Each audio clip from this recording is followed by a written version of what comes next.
Hello friends, आज हम पढ़ेंगे मध्यकालीन शिक्षा प्रणाली के अंतर्गत शिक्षा को दो भागों में विभाजित किया गया है, प्रारंभिक शिक्षा और उच्च शिक्षा। तो प्रारंभिक शिक्षा क्या है, प्रारंभिक शिक्षा में कौन कौन से रस्म होते हैं, इसके बारे में जानेंगे। और इससे पहले हम पिछले वीडियो के बारे में बात कर लेते हैं कि हमने पिछले वीडियो में जो है कि मध्यकालीन शिक्षा के बारे में जाना है कि मध्यकालीन शिक्षा का इतिहास क्या है, किस प्रकार मध्यकालीन शिक्षा का उदय हुआ है। तो ठीक है, आइए स्टार्ट करते हैं हमारा आज का वीडियो। प्रारंभ में मुस्लिम शिक्षा का उद्देश्य केवल धार्मिक प्रचार प्रसार था, किंतु बाद में अन्य क्षेत्रों में भी ज्ञानार्जन किया गया। तो ऐसे ही मध्यकालीन शिक्षा भी दो भागों में विभाजित की गई। ठीक है, पहला हमारा प्रारंभिक शिक्षा, दूसरा उच्च शिक्षा। तो प्रारंभिक शिक्षा क्या है आइए इसके बारे में जानते हैं।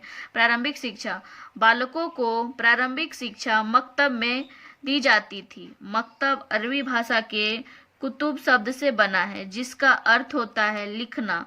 इस प्रकार मकतब का अभिप्राय उस स्थान से है जहां लिखना सिखाया जाता है। इसका अर्थ ये नहीं हुआ कि वहां पढ़ना नहीं सिखाया जाता है, लेकिन मकतब का जो आधार था वह लिखना था।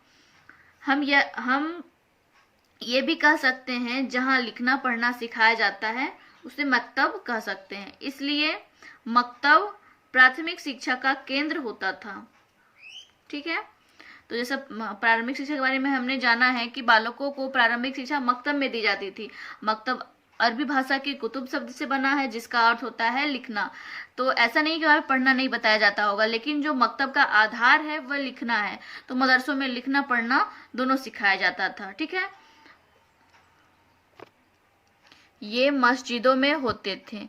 कहीं कहीं मौलवी व्यक्तिगत रूप से अपने घरों या अन्य सुविधाजनक स्थानों पर मकतब चलाते थे। मकतबों में मुस्लिम बालकों के साथ साथ हिंदू बालक भी शिक्षा प्राप्त कर सकते थे। इसमें शिक्षण कार्य प्रातः काल से दोपहर तक और फिर शाम से होता था। इसमें छात्रों से किसी प्रकार का शुल्क नहीं लिया जाता था। इसकी व्यवस्था धनी वर्ग के लोग करते थे। प्रारंभिक शिक्षा के लिए जिस प्रकार वैदिक काल में विद्यारंभ संस्कार होता था, बौद्ध धर्म में प्रवज्जा संस्कार होता था, उसी प्रकार मुस्लिम शिक्षा में बिस्मिल्लाह संस्कार या रस्म होता था।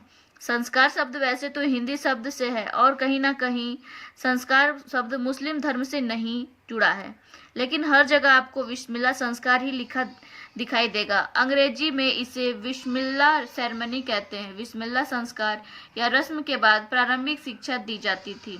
मकतबों में प्रारंभिक शिक्षा दो प्रकार से प्रचलित थी।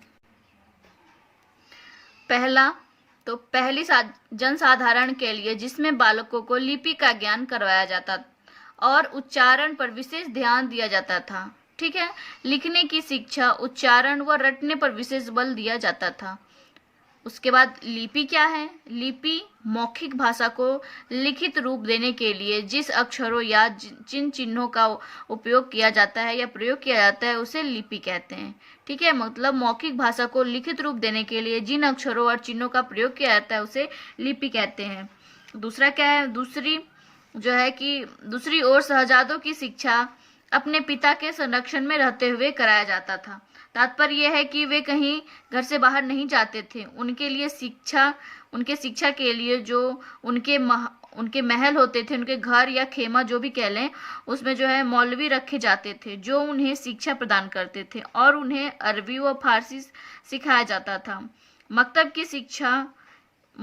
की जो शिक्षण विधि थी वो मौखिक थी और उस पर रटने पर विशेष बल दिया जाता था।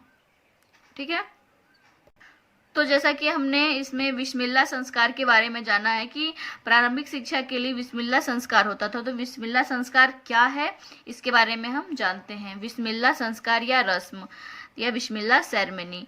बिस्मिल्लाह संस्कार जब बालक 4 वर्ष 4 माह 4 दिन का हो जाता था, फिर उसके सामने कुरान का 55वां तथा 87वां अध्याय रखा जाता था। मौलवी कुरान की आयतों को पढ़ते थे और बालक उन्हें दोहराता था।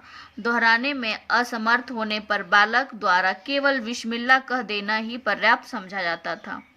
ठीक है, जैसा कि हमें बिस्मिल्लाह संस्कार समझ में आ गया कि बिस्मिल्लाह संस्कार जो है जब बालक 4 वर्ष 4 महीने और 4 दिन का हो जाता है तो उसके सामने जो कुरान होती है, जो मुस्लिमों की सबसे उच्च किताब मानी जाती है, उसमें जो है 55वां और 87वां अध्याय जो है कि रख दिया जाता है, जिसे मौलवी कुरान की आयतों को पढ़ते हैं और बालक को उन्हें दोहराना होता था।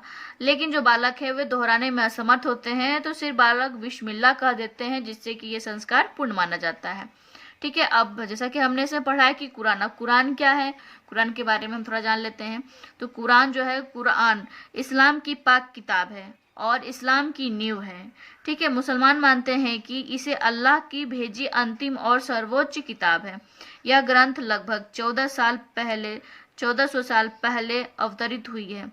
इसमें अरबी भाषा शब्द है, अक्षरों और शब्दों को सार्थक क्रम के साथ जोड़कर जवान से अदा किया जाता है। जवान मतलब मुंह। कुरान किसी खास जाति या क्षेत्र के लिए नहीं बल्कि पूरी दुनिया के लिए अवतरित हुआ है। इसका संबोधन पूरी मानव जाति के लिए, या इसका संबोधन जो है वह पूरी मानव जाति से है।